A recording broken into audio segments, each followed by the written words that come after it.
Canal 9, en partenariat avec le service cantonal de la santé publique, Addiction Valais et Promotion Santé Valais, vous présente l'Antidote.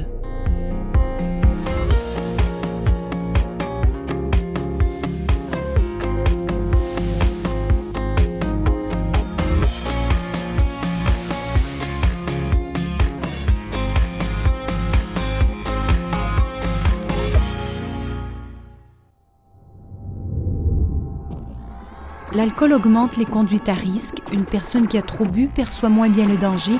Elle peut prendre des risques et minimiser les conséquences de ses actes. Les réactions sont souvent instinctives. Les relations sexuelles non protégées ou non désirées sont plus nombreuses. Les comportements violents peuvent être exacerbés. Certains établissements ou festivals veulent mettre un cadre pour lutter contre les incivilités. Le label Fiesta leur en donne l'occasion. L'idée est d'agir sur le contexte de consommation et il suffit parfois de choses toutes simples pour que la fête soit réussie.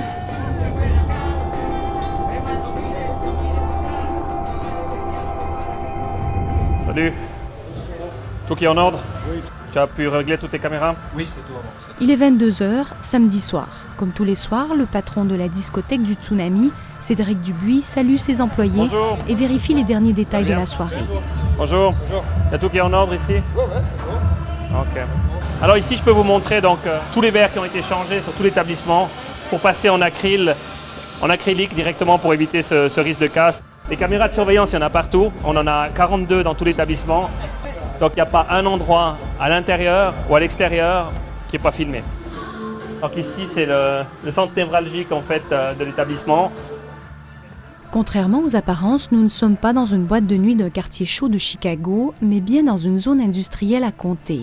Toutes ces mesures sont destinées à éviter les incivilités, les risques de bagarre et les débordements en lien avec l'alcool.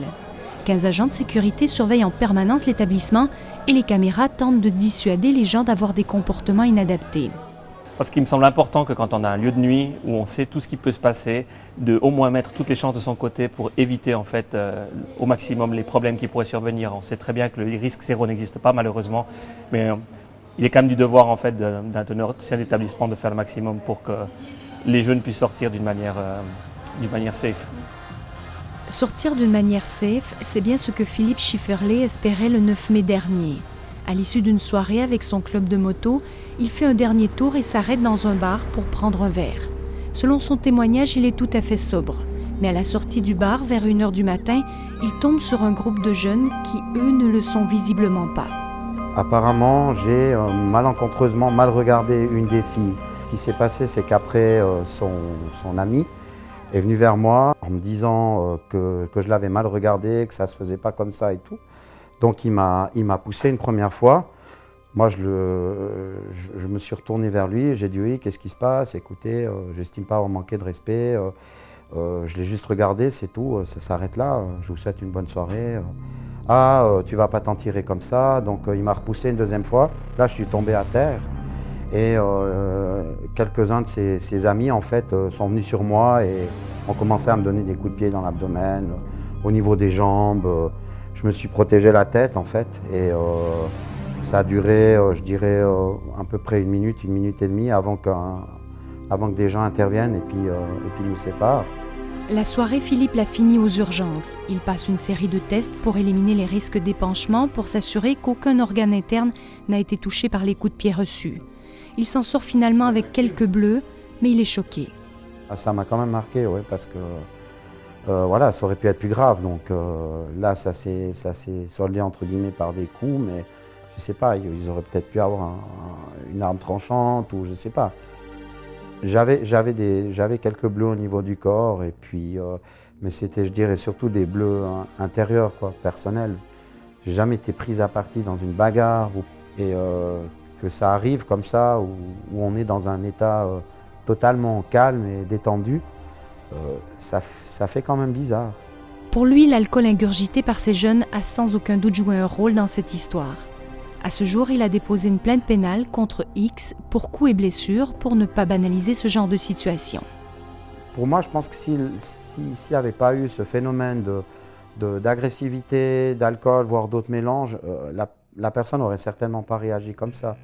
Et je pense qu'on aurait pu arriver à discuter entre guillemets, entre adultes et pas qu'il y ait ce phénomène de violence.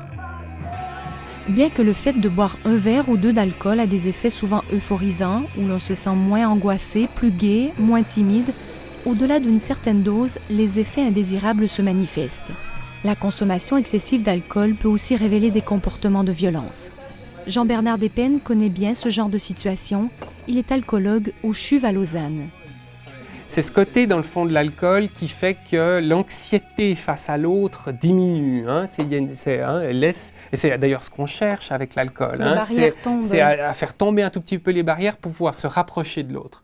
Mais se rapprocher de l'autre, ça veut dire qu'il suffit ensuite d'une étincelle. Quand on est plus proche, on se dit des choses qui sont peut-être plus brutes de décoffrage. Et puis lorsque tout à coup, il peut y avoir la violence, ou plus tard dans la nuit, au moment où l'alcool a perdu un peu ses effets euphorisants, là, la violence peut éclater. Donc c'est assez spécifique de l'alcool. L'association entre l'alcoolisation aiguë et la violence est très forte. Dans un cas de violence conjugale sur 2, la personne qui frappe l'autre est dépendante de l'alcool. Il y a une prédisposition humaine à la violence, mais il y a des personnalités aussi qui sont plus enclines à une certaine compulsivité. Et puis, si vous rajoutez, si vous mettez cette prédisposition humaine à la violence chez quelqu'un qui a un comportement, une personnalité qui a des composantes plus impulsives, ou encore quelqu'un qui a été confronté à la violence dans son enfance, qui a été dans un milieu qui tolérait d'une certaine manière plus la violence, en tout cas qui a été exposé, ou qui a des troubles psychiques autres, eh bien, ce mariage de ces plusieurs facteurs vont faire que tout à coup la violence peut éclater, et elle n'aurait pas forcément éclaté sans alcool. Dans les bars, les fêtes, les festivals, le respect d'autrui et la non-violence est devenu un enjeu majeur. Il y a 10 ans, Addiction Vallée a donc lancé un label pour que la fête soit belle du début à la fin. Il vise à réduire les risques pour protéger la jeunesse et renforcer la sécurité, une sorte d'éthique de la fête. Nous sommes ici au festival Tohu-Bohu. Le festival est labellisé depuis 9 ans. Sébastien Blanchard est le responsable du contrôle de ce label. Alors là, on va aller voir le bar qui est le bar de la Petite Seine.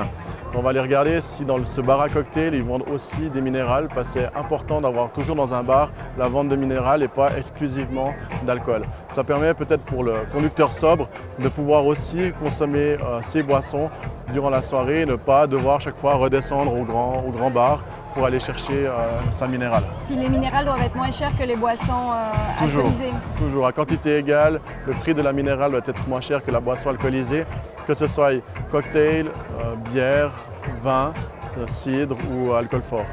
Donc là, c'est vraiment important que dans tous les bars, on ait une vente de minérales. Ouais. Bon, on vous suit? On y va. Les boissons sans alcool sont effectivement moins chères que les boissons avec alcool, et les alcools forts sont presque le double du prix des minérales. Un bon point pour l'organisation. Le label Fiesta veut ainsi encourager les conducteurs sobres. Les panneaux d'interdiction de vente aux mineurs sont bien visibles. Les participants reçoivent aussi un bracelet à l'entrée qui, selon la couleur, leur donne le droit de boire ou pas, selon leur âge.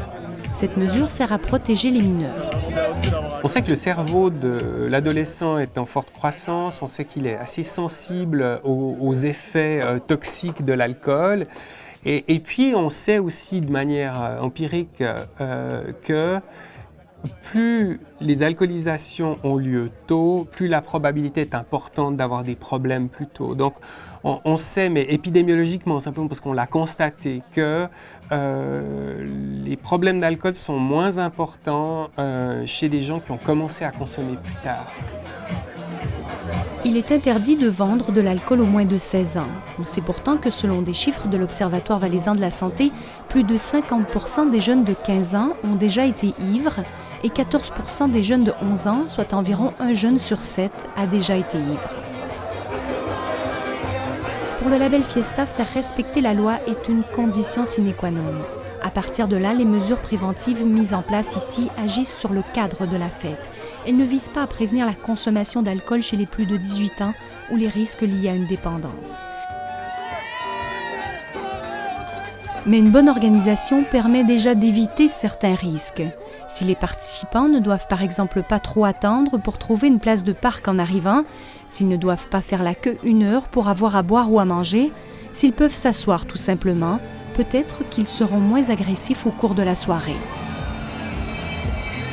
C'est important ça qu'il y ait assez de place pour bouger. Toujours très important qu'il y ait assez de sorties de secours. Donc on a vu qu'il y en avait une là-bas de sortie de secours. Ça c'est vraiment très important parce qu'en cas de mouvement de foule, qui est le plus gros risque, ça peut être lié à un incendie ou autre chose. En cas de mouvement de foule, il faut que les gens puissent partir très vite du site et qu'il y ait assez d'espace pour que les gens puissent partir. Sinon, on a le risque de gens piétiner ou des choses comme ça. Et puis il faut aussi qu'il y ait évidemment une entrée qui soit adaptée pour l'arrivée d'une ambulance. Alors ça, généralement, cette entrée-là, elle se fait près des Samaritains, évidemment, pour que ce soit le plus pratique possible. Ça, vous avez vérifié s'il y avait des Samaritains, s'il y avait... Oui, ils sont là, les Samaritains, Okay. ouais. Il y a un centre de Samaritains. On a vu aussi que l'organisateur a joué le jeu en mettant une bâche Fiesta. C'est important aussi que le public sache que la fête est labellisée Fiesta. Puis là, on voit beaucoup de familles, des jeunes, des plus vieux, ça c'est un bon signe aussi. Si on a des familles dans une fête, ça veut dire déjà que la fête se passe bien. Dès que dans une fête, l'ambiance est un peu électrique, les familles partent en premier. Ensuite, d'avoir des gens plus âgés, moins âgés, ça permet un brassage culturel déjà, qui est très intéressant, mais ça permet aussi une sorte d'autorégulation, étant donné qu'on a quand même le respect des aînés. Si une personne un peu plus âgée vient nous taper sur l'épaule pour nous dire de nous calmer, on va peut-être plus l'écouter que si c'est uniquement une fête avec des jeunes. Donc ça, c'est aussi des mesures de prévention. Elles sont un peu plus insolites, un peu plus fines, mais elles sont présentes quand même. Sébastien va vérifier que les lunabus soient mis en place et que des mesures sanitaires soient proposées. À l'issue de son contrôle, il remettra à l'organisateur un rapport où il va noter ce qui va bien et ce qui ne va pas. Son rôle s'arrêtera là. Il ne va pas gérer les comas éthyliques ou les bagarres de la soirée. Ceux-là seront gérés par les Samaritains et par les urgentistes. Depuis 15 ans, le nombre d'hospitalisations en lien avec les alcoolisations aiguës a augmenté. Ces comportements sont en lien avec l'accessibilité des boissons, les heures d'ouverture plus larges, les prix plus bas, l'alcool disponible tout le temps, les mélanges entre caféine et alcool. Jean-Bernard Despennes intervient fréquemment aux urgences auprès de jeunes qui sont en situation d'alcoolisation aiguë. Il les rencontre et essaie de leur faire prendre conscience que leur consommation n'est pas banale. On va s'asseoir à côté d'eux en se disant qu'ils ne sont pas aux urgences pour rien, que ce n'est pas juste un verre de trop, que ce n'est pas une alcoolisation aiguë banale qui touche la majorité des jeunes, que c'est un signal d'alarme, quelqu'un qui est en difficulté et qui a des chances de le rester et même de développer des problèmes d'alcool plus graves. Donc, on prend un moment. Pour discuter, pour permettre aux jeunes de s'exprimer autour de sa relation avec l'alcool. On le fait d'une manière qui confronte pas, qui est pas moralisatrice, qui va plutôt dans le sens de responsabiliser. Ce qu'on veut, c'est que le jeune puisse s'entendre parler de sa consommation et de ses conséquences, positives ou négatives. Et puis voilà, c'est comme si vous voulez instaurer un dialogue avec nous, mais entre le jeune et lui-même autour de sa consommation. Au Tsunami, la soirée a bel et bien commencé, il est 2h du matin. Avant d'entrer, les gens sont fouillés, une carte d'identité est exigée, les moins de 18 ans n'entrent pas et les personnes visiblement trop alcoolisées restent sur le paillasson. L'établissement a reçu le label Fiesta sans peine, puisque les mesures mises en place ici vont au-delà des exigences du label. Il est clair qu'un établissement de nuit, on arrive en bout de chaîne, donc les gens arrivent souvent, ou une bonne partie après la fermeture des bistrots, donc en étant en bout de chaîne, ils sont déjà passablement alcoolisés. Ça, c'est une chose. Et il y a un phénomène qui est connu, et c'est les gens qui boivent directement en sortant de leur voiture des quantités d'alcool relativement importantes avant de venir en boîte de nuit. Alors, ces gens-là ne sont pas forcément alcoolisés quand ils franchissent, ou bien visiblement alcoolisés quand ils franchissent le hall d'entrée, mais ils le sont après rapidement. Et ça, on ne peut pas faire grand-chose. Les établissements au festival ont beau mettre toutes les chances de leur côté pour que la fête soit belle, souvent les jeunes consomment avant d'arriver.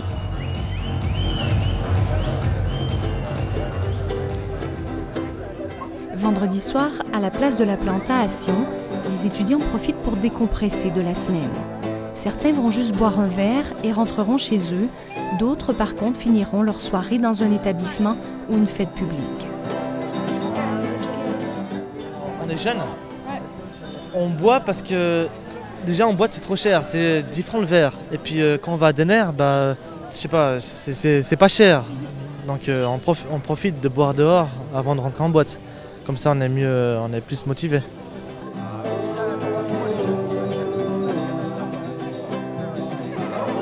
Je pense qu'il y a des risques qui sont liés à la consommation d'alcool. Oui. Comme quoi? Par exemple, le coma, si on boit trop, le problème avec les jeunes souvent c'est qu'ils boivent trop et puis qu'après ils n'arrivent pas à gérer ou quoi que ce soit. Et c'est à peu près tout, quoi. Mais finalement, ici, il n'y a pas souvent... Moi, j'ai jamais vu vraiment de problème. Des bagarres? Non, jamais. Mais sûrement qu'il y a eu des bagarres ici, mais pas en tout cas le vendredi soir, rarement. J'ai jamais vu. On est jeune, on n'a pas beaucoup d'expérience et puis peut-être on boit trop aussi, en dessous de l'âge de 16 ans.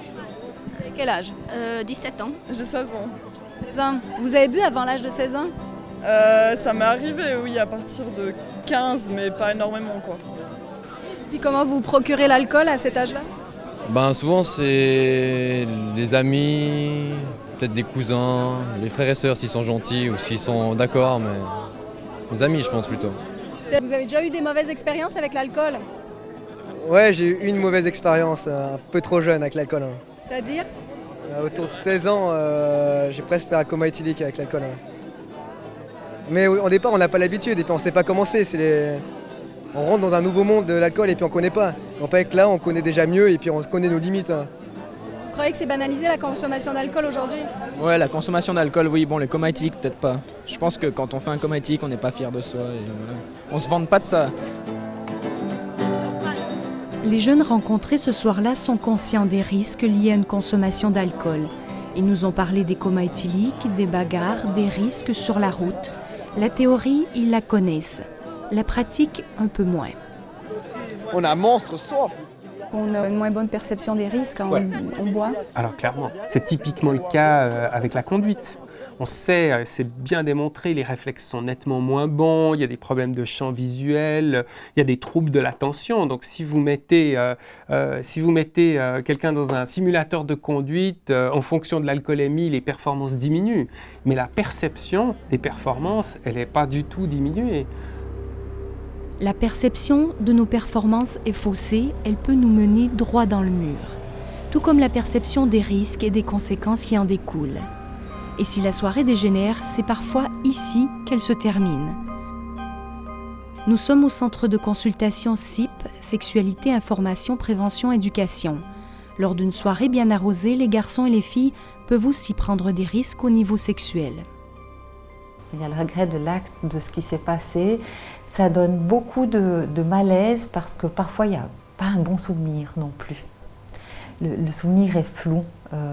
Oui, il y a eu un rapport, mais je ne sais plus s'il y avait préservatif. À un moment donné, je me réveille, je vois que je suis nue, où on est les deux. Enfin, le souvenir, des fois, est vague, avec un réveil tout à fait désagréable suite à l'alcool. Alors, ça donne un gros malaise. Et puis, la personne se sent aussi coupable, j'ai l'impression. On va se mettre peut-être là-bas, à la table ronde.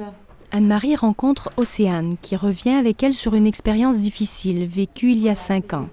À l'issue d'une soirée bien arrosée, elle et son copain de l'époque ont eu une relation sexuelle non protégée. J'avais 16 ans. On fêtait nos 4 mois avec mon copain de l'époque. Et on avait un peu bu. On était que les deux. Du coup, une chose entraînant une autre, on a couché ensemble. Sans faire attention à la contraception.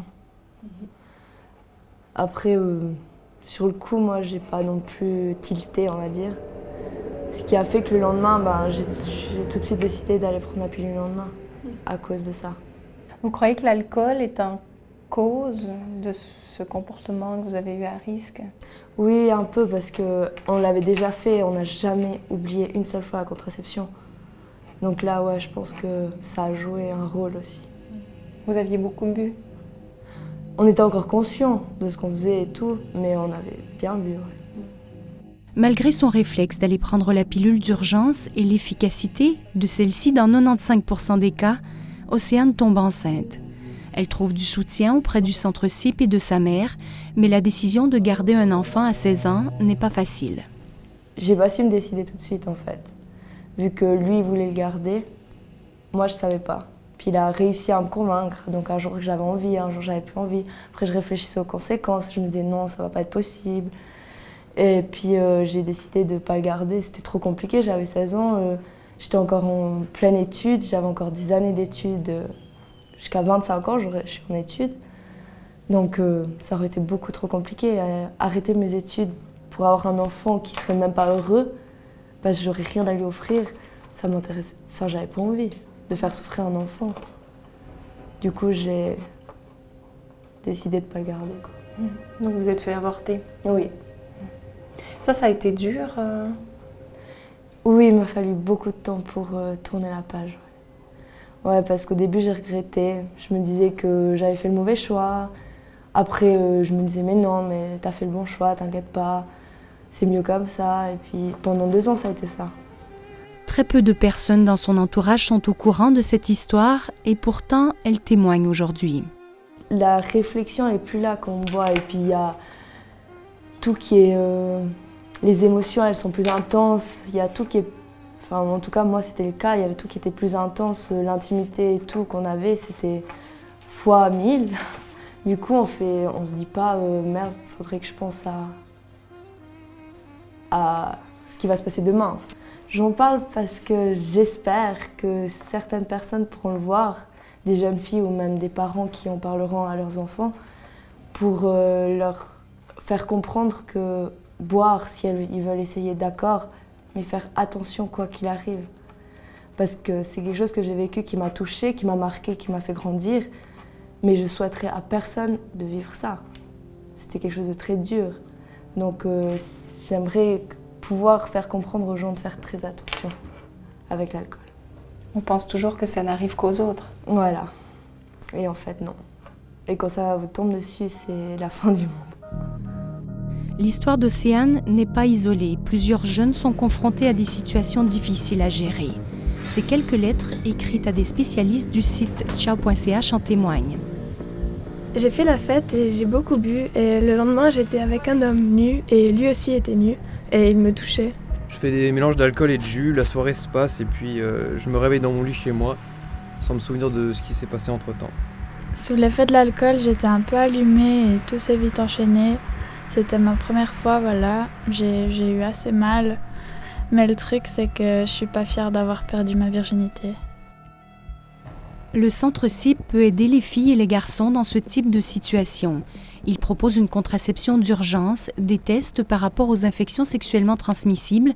Les spécialistes font aussi des suivis et peuvent diriger la personne vers un psychologue ou un gynécologue. C'est aussi l'occasion d'aborder peut-être les problèmes d'alcool. L'idée, c'est aussi de soutenir la jeune fille, c'est aussi lui dire qu'elle est dans un endroit où elle peut parler, où elle peut être en confiance.